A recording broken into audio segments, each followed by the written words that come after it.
Denmark থেকে Jamal Bhuiyan, Finland থেকে তারিক কাজী আর England থেকে হামজা চৌধুরী, এমন বাংলাদেশের স্বপ্নই যে দেখেছিল বাংলাদেশ। দেশি প্রবাসী ফুটবলারদের সংমিশ্রণে চাঙ্গা হবে, আবারও চায়ের কাপে ঝড় তুলবে দেশের ফুটবলটা।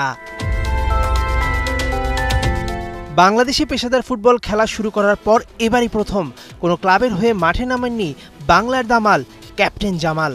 দেশে ফিরে প্রথমবারের মতো কথা বললেন দক্ষিণ এশিয়ার বিগেস্ট ইনক্লুড হামজা চৌধুরীকে নিয়ে। এটা বাংলাদেশের জন্য একটা বিশাল বড় জিনিস, কারণ উনি সবচেয়ে হাইয়েস্ট লেভেল খেলতেছে, প্রিমিয়ার লিগে খেলতেছে। সো হামজা আরও ৩-৪টা থাকলে তাহলে দেশের জন্য ভালো না। সো হামজা আসলে এটা একটা সবার জন্য ভালো।